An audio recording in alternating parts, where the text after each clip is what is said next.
G'day everybody, welcome to another tutorial by Zechariel. Today I'll be showing you how to animate the valve gear on a Walschaert's valve gear steam locomotive.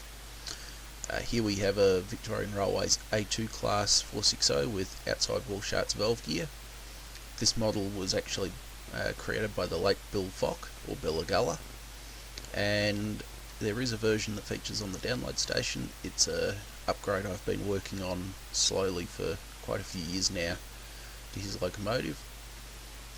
As you can see, some parts are still in progress of being upgraded, but they don't impact animating the driving wheels today. So the first step is we need to hide the unrequired components again. So to start off with, we'll just hide the unneeded layers, and that will leave us with just the driving wheels. Now I already have the connecting rod, crosshead and wheels animated, as you can see. So these are animated using the same methods as outlined in my last tutorial.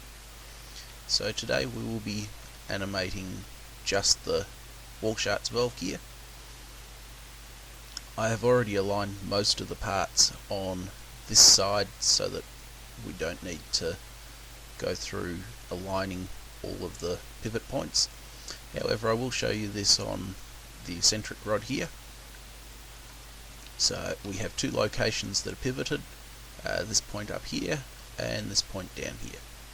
So to start with, I will detach these two pivot points.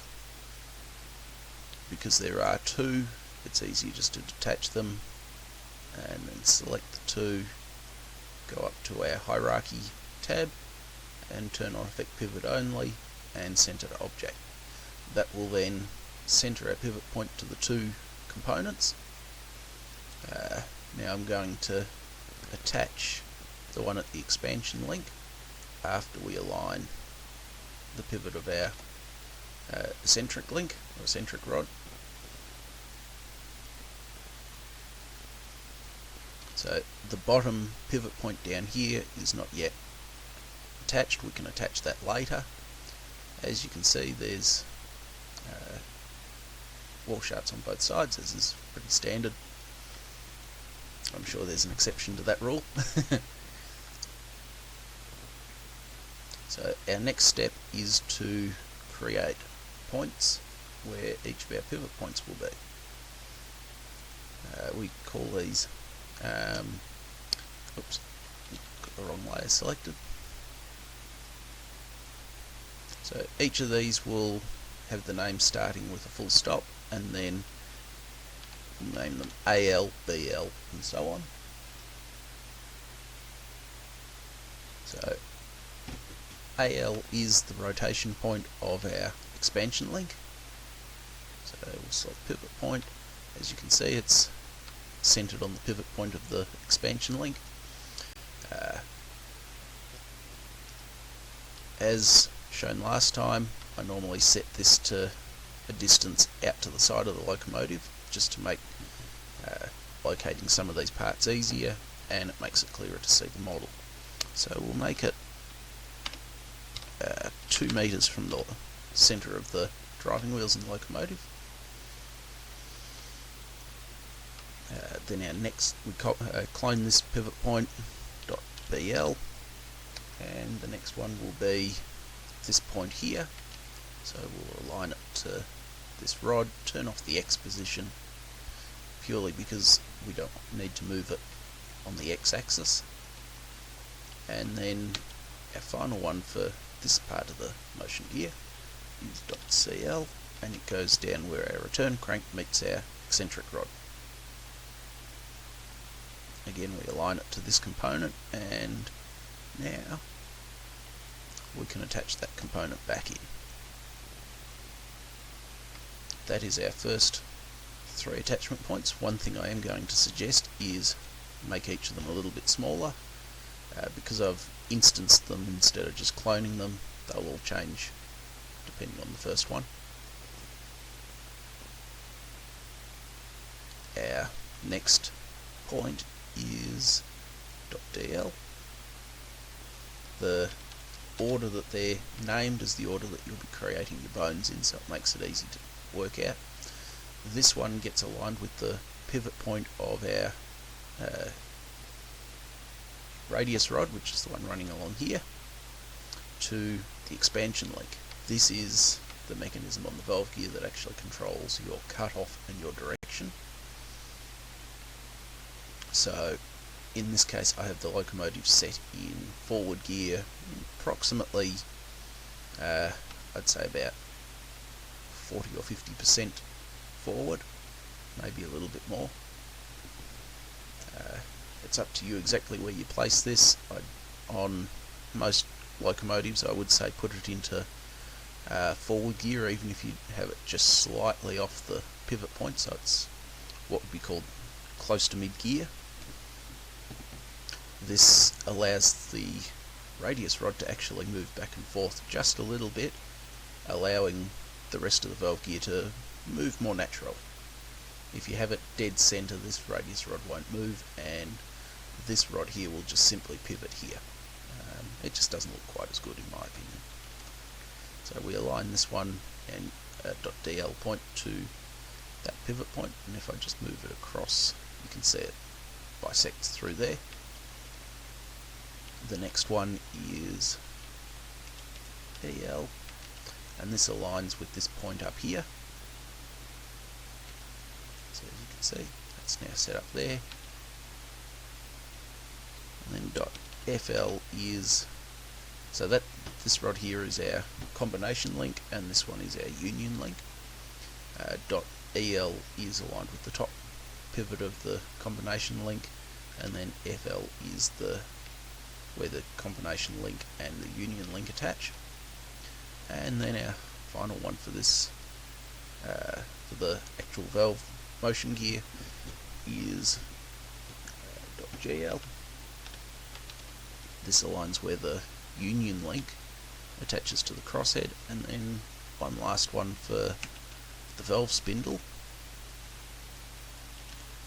is aligned where the valve spindle attaches to the combination link.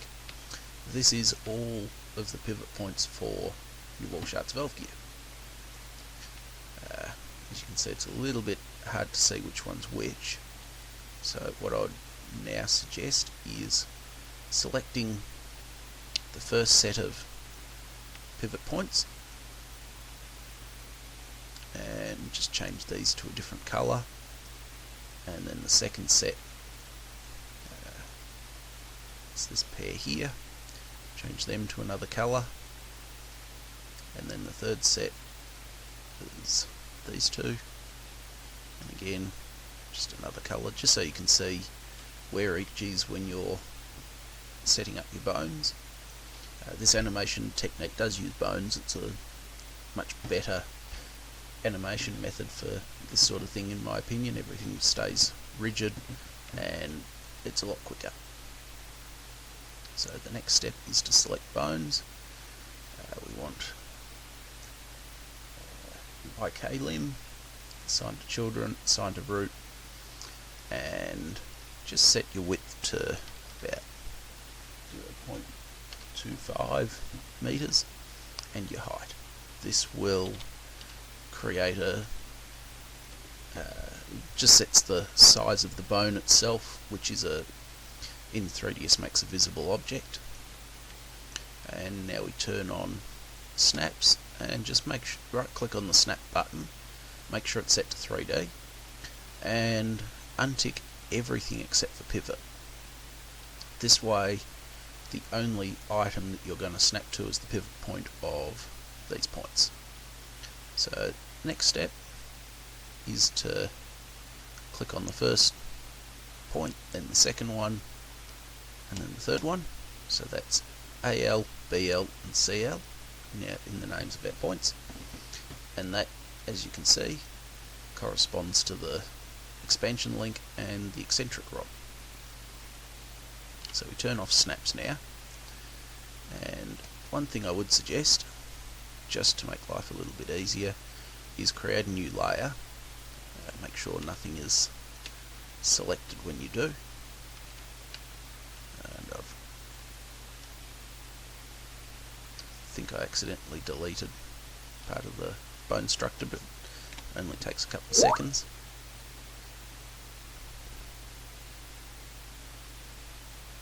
So we just go, I'll just move our points to the new layer, that way we can hide them as needed easily.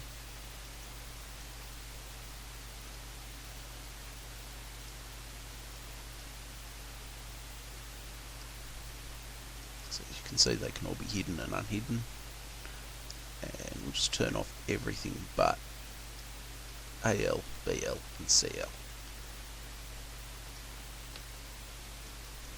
So we'll make our bones again, turn snaps back on.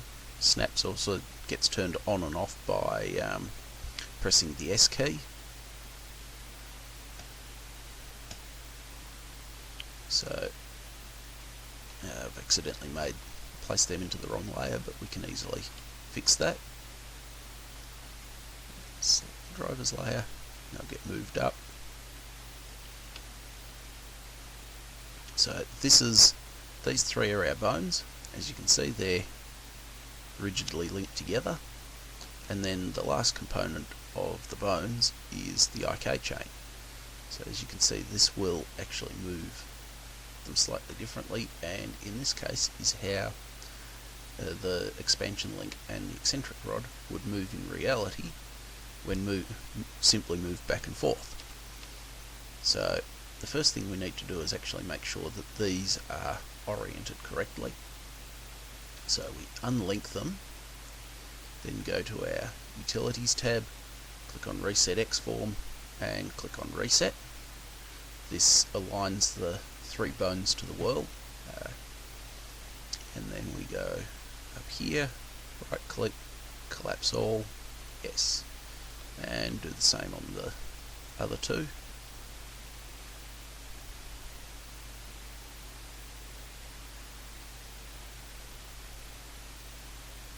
And then we relink them together. So you start with the small one, link back to that one, and then back to that one, and our IK chain should function again. So the next step is to actually name our bones. It's best to name them with fairly logical names. So for example, this one would be b.r.bone dash expansion link left. Personally, I prefer to put bone after the b.r. section of the bone name, just to differentiate dummies and bones when you look at the list of everything in your scene, i.e. like this. You can see b.r.bone, whereas you've then got b.r. connecting rod right, for example, as a dummy. It just helps make things a little bit easier. So this one becomes b.r. bone eccentric rod, and the name of this one, we'll just make it b.r. bone dash eccentric rod extension left. Always, because you'll have two that are the same function, make sure you have left and right at the end of your name. So that's the first section, and what we can do now, you don't need to change the name of the IK chain, by the way. This just remains IK chain whatever number it gets. The IK chain gets linked to your driving wheel dummy, and if I then start the animation, you can see that that's now working correctly, and I can actually link our expansion link and eccentric rod to it, and they now animate. That is literally all you need to do for those two components, and we can then hide these for the moment, along with these 3 points. Our next part is we unhide DL and EL. These will form our radius rod. again, enable snap, click on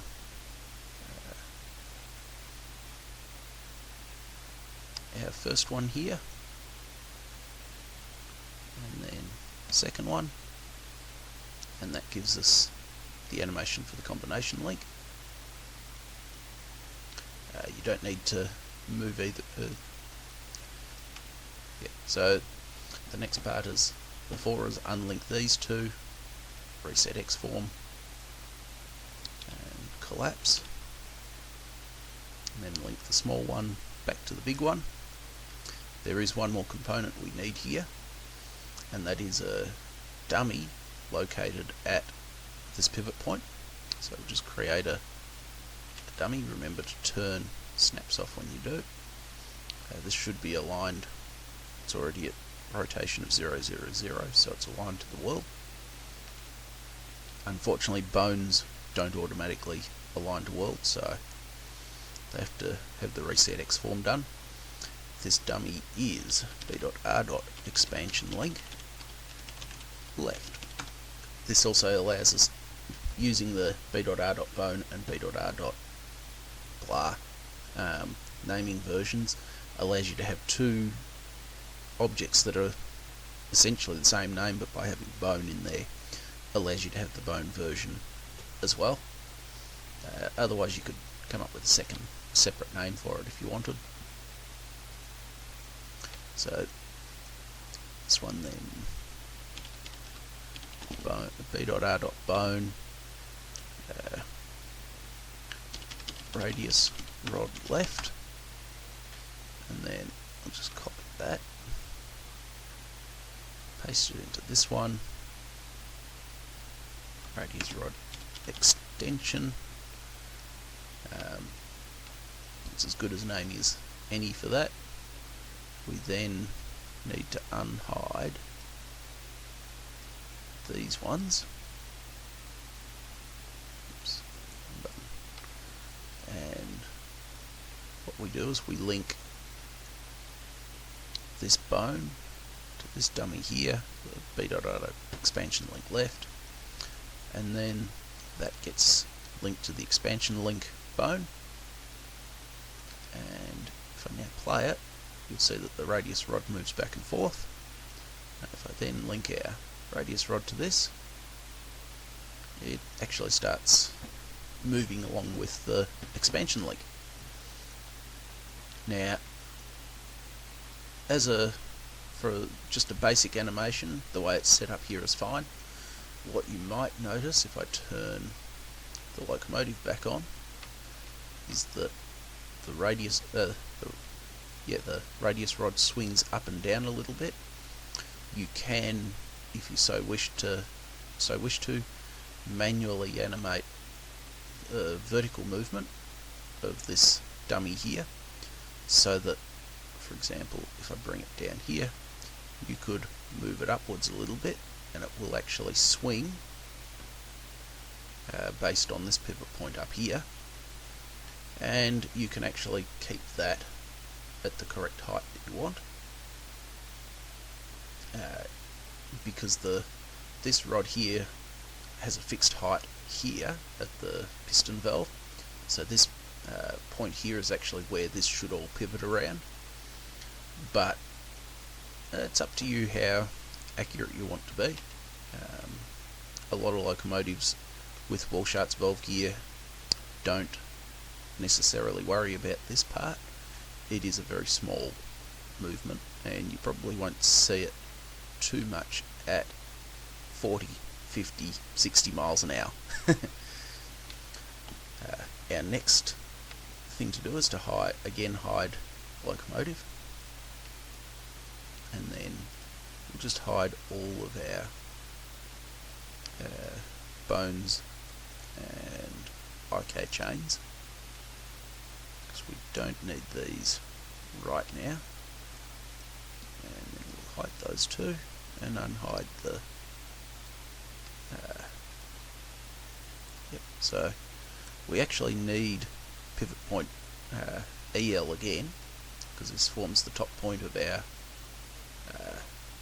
these three. the combination link and the union link, and we'll leave the point for our valve spindle turned off for the moment. So again, turn snaps on, and we'll start here. Helps to have bones selected rather than dummies.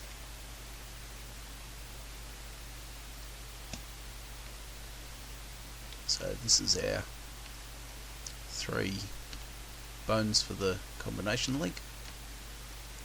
This one, the IKHI chain, again gets linked this time to the crosshead, but before we do that, again we unlink all 3 bones,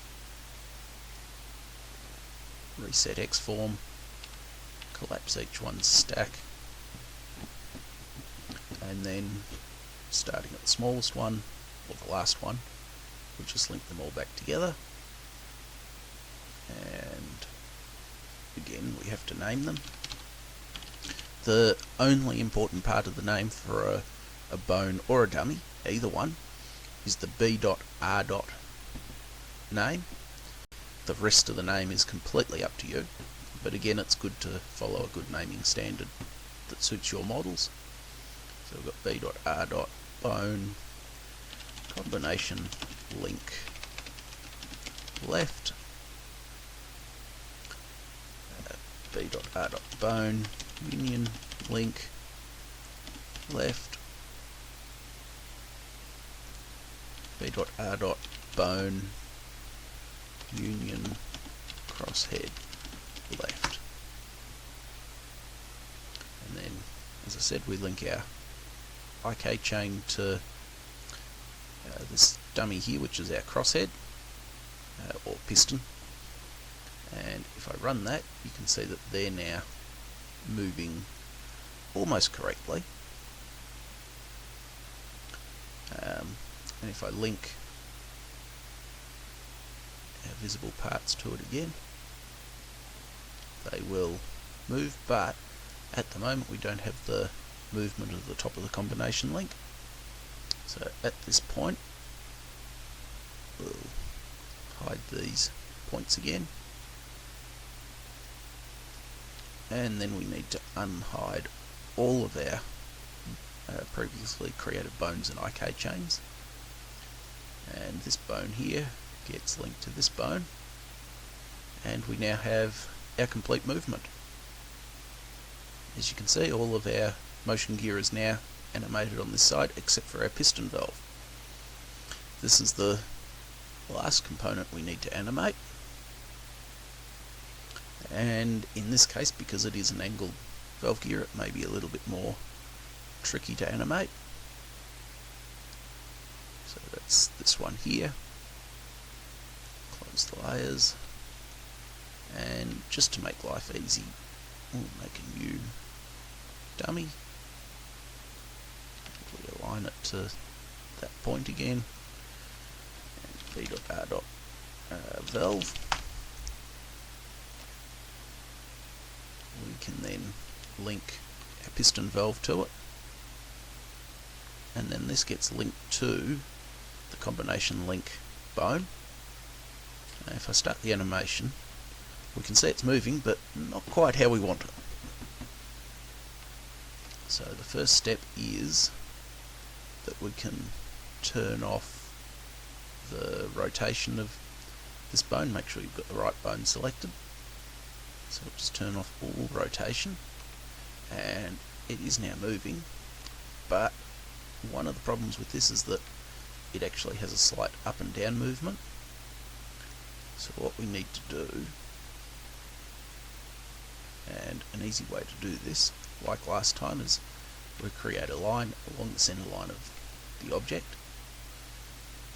and just turn snaps on and enable vertex. And what we can do is we can make a line that is actually aligned to the valve itself, and then we just resize it bigger, turn off the visible 3D components, and that is essentially the centre line of that valve. Depending on how you've made your valve and so forth, you might need to do this manually by manually aligning your line. So if you're going to do that, I would suggest making it in the right hand view. I'll just quickly show you. And hold down the shift key, click in one spot, then click in another, and then what we can do is we turn snaps back off and manually line this up with a centre line of our valve, and turn on the offset mode transform type in, and just rotate it till it's lined up.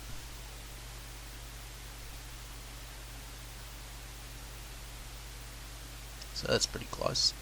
It's up to you how accurate you want to be again, but I will in this case use the one that's created based off the valve itself. And we'll just clone this pivot. We'll move it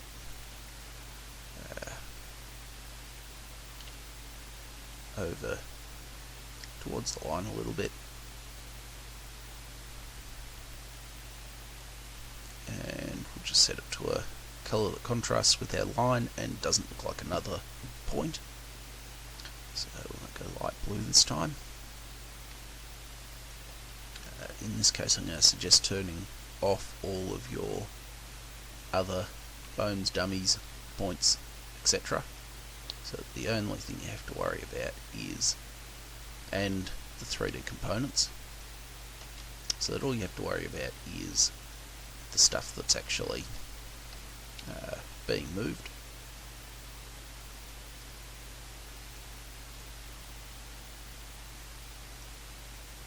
So that should do us, because we've only got to worry about aligning this point here up. So we link the point to our dummy, select the dummy, go into the side view, and turn off components on the other side. And as you can see, our point is not quite lined up. So in this case, we'll just line the point up like that, because it is a linear movement, or semi-linear or something. Close enough. Turn on auto key. This allows 3ds Max to automatically add keyframes, and through the animation we just move the dummy up and down. As you can see, it is following the angle of the bone when we do this, which is about what we want.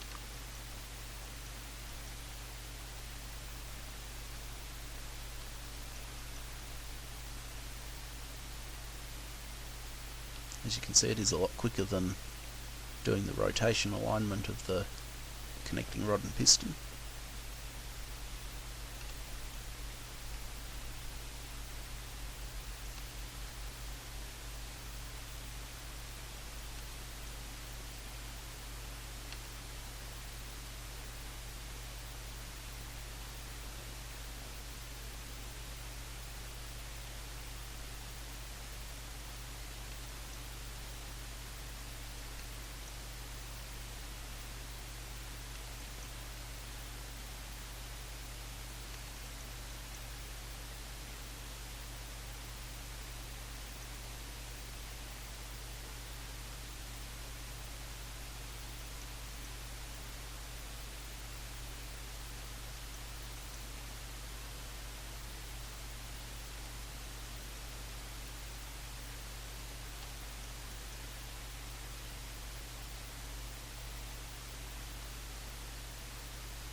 now that we've finished animating that dummy, we can unhide all of the components for the valve gear.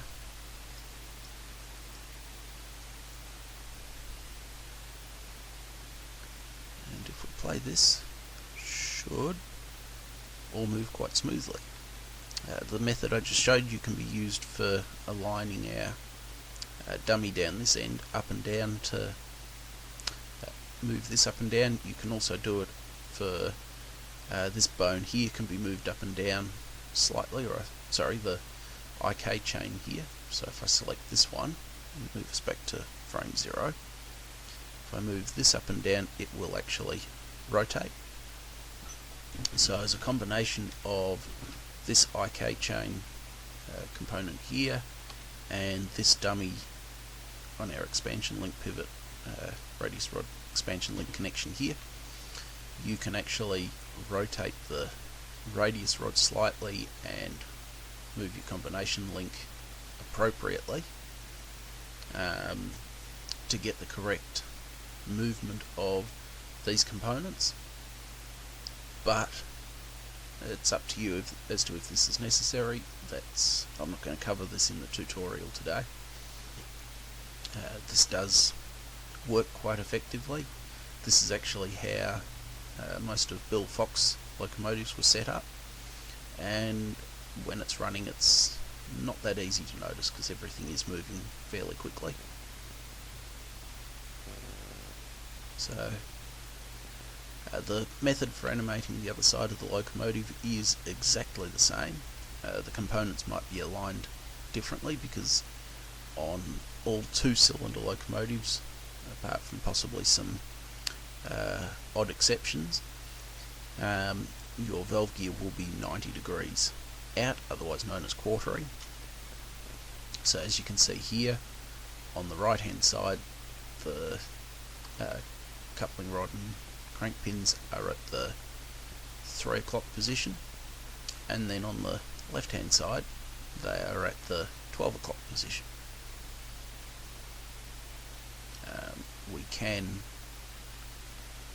We do see locomotives with them at 120 degrees in the case of a 3-cylinder. In the case of a 4-cylinder, you might actually have 8 chuffs, so I think that's I can't remember what that would come out to be. I haven't really looked at them because there's only 1 or 2 designs that way, but it's best to double check the prototype to see how many cylinders you have and see if you can work out which side leads. So in this case, the right hand side on all Victorian Railways locomotives was the leading valve side, and all that sort of thing, but this covers pretty much all of our animation for the Walschaert's valve gear. So we can just turn off all the template components, all the points, leave your IK chains visible. They are needed for the animation because we have linked them to other components. And again, that's how it's set up. I hope this tutorial is helpful for everyone, and I hope to bring you the Stevenson Link tutorial soon.